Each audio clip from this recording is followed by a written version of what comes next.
Старшеклассники гимназии номер 2 стали участниками парламентского урока, который для них провел депутат Госсовета Республики Коми Александр Попов. Народный избранник рассказал ученикам об устройстве законодательной власти в России и в Коми, а также об истории создания регионального совета. В его составе работают 6 парламентских фракций, 30 депутатов. Это единственный и постоянно действующий высший орган законодательной власти республики. Основная его деятельность – разработка и принятие законов региона.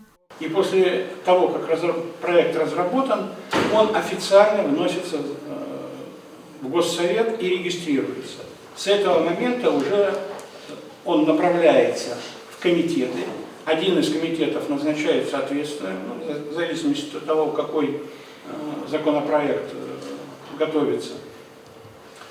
После этого идет предварительное рассмотрение, так называемое нулевое чтение, еще не заседание Госсовета. Потом, после того, как прошло предварительное обсуждение, выявлены какие-то недостатки, получены предложения, он направляется уже на заседание Госсовета и сначала рассматривается на каждом комитете, а потом на общей сессии Государственного Совета. И после того, как он принят,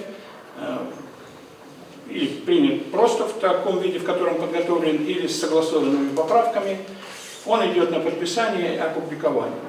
В рамках деловой игры школьникам предложили примерить на себя роль депутатов. Классы разделились на команды: на комиссию по природным ресурсам, природопользованию и экологии и на комитет по социальной политике. Каждому необходимо было разработать свой законопроект. Первая команда думала над утилизацией бытовых отходов на территории школы. Вторая – о назначении социальных льгот лучшим школьникам.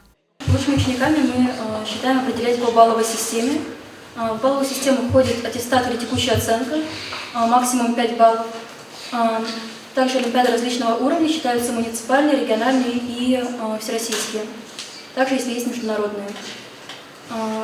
Спортивные достижения тоже по местному, региональному и федеральному уровню.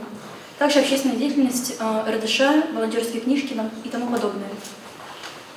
Ребята активно включились в работу и предложили много новых идей. Школьникам было очень интересно попробовать себя в законотворческой деятельности.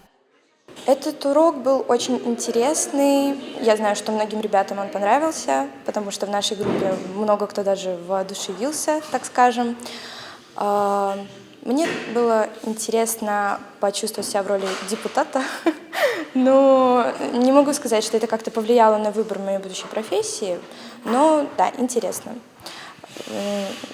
Что еще сказать? То, что я бы хотела попробовать себя тоже в некотором роде в законотворческой деятельности в будущем. Это международная юриспруденция.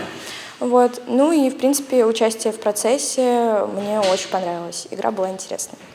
В завершении урока Александр Попов порадовал учеников и учителей приятной новостью. В этом году образовательное учреждение получит новую мебель для столовой. Гимназия номер 2 тоже попала в перечень школ, в котором будет приобретено новое оборудование для столовой. Это 8 комплектов столов и скамеек на сумму почти 100 тысяч рублей. И вот в ближайшее время они будут привезены, и в вашей столовой появится новая мебель.